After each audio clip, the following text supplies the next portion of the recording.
Brought to you by KR Mangalam University.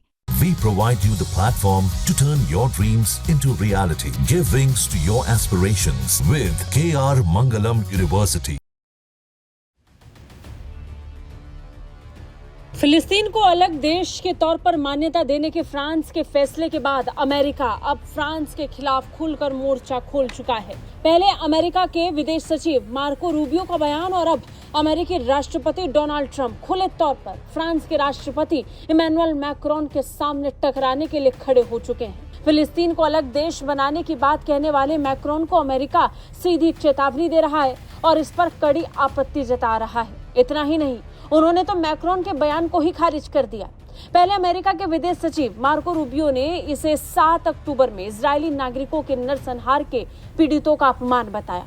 Rubio के मुताबिक France के राष्ट्रपति इमैनुअल मैक्रोन का ये बकवास फैसला हमास के प्रोपेगेंडा को बढ़ाएगा और मिडिल ईस्ट में शांति को पीछे धकेल देगा।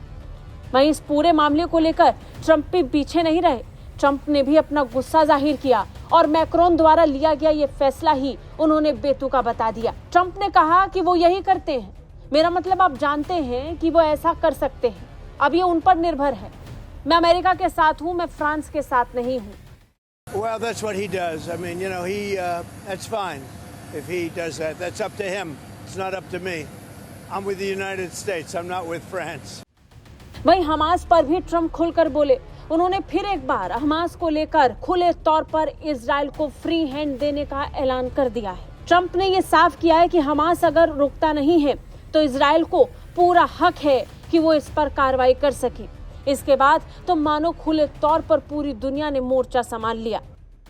I think it's terrible what happened with Hamas. They tapped everybody along and we'll see what happens. We'll see what response Israel has to that. But it's getting to be that time. प्रधानमंत्री Benjamin Netanyahu ने France के फैसले की आलोचना की है।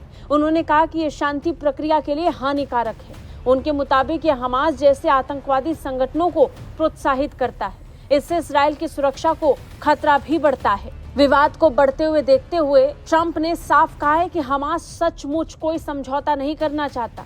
उन्होंने कहा कि मुझे लगता है कि वो मरना चाहते हैं। ये बहुत बहुत बुरा है। ये उस हद तक पहुंच चुका है जहां आपको काम पूरा करना ही होगा। अमेरिकी राष्ट्रपति ट्रंप का ये बयान ऐसे समय में आया जब अमेरिका के middle east peace envoy Steve Witkoff ने घोषणा की है कि अमेरिका मौजूदा बातचीत से पीछे हट रहा है ताकि रणनीति की समीक्षा की जा सके। और तो और ट्रंप ने बेंजामिन नेतन्याहू और इजराइल को फ्री हैंड भी दे दिया है कि हमास पर नियंत्रण पाने के लिए वो अपने तरीके से फैसले लेकर कार्रवाई कर सकते हैं। जिसके बाद विवाद अब और बढ़ चुका है, जिसमें खुले तौर पर फ्रांस भी अब अपनी भूमिका निभाना चाहता है। वो भी ऐसे वक्त पर जब खुले तौर पर अब से कुछ ही दिनों पहले इजराइल और अमेरिका ने मिलकर एक डील की थी। डील गाजा को साफ करने का। इसे लेकर गाजा पट्टी से लोगों को बाहर निकालने का फैसला करना भी शामिल किया गया और उसे फिर से बसाने को लेकर दोनों के बीच में एक समझौता हुआ। इस समझौते के खिलाफ फ्रांस के राष्ट्रपति इमैनुअल मैक्रोन शुरू से ही रहे हैं, जिसके खिलाफ अब उनके तेवर और सख्त होते दिखाई पड़ रहे हैं। ब्यूरो रिपोर्ट, भारत तक।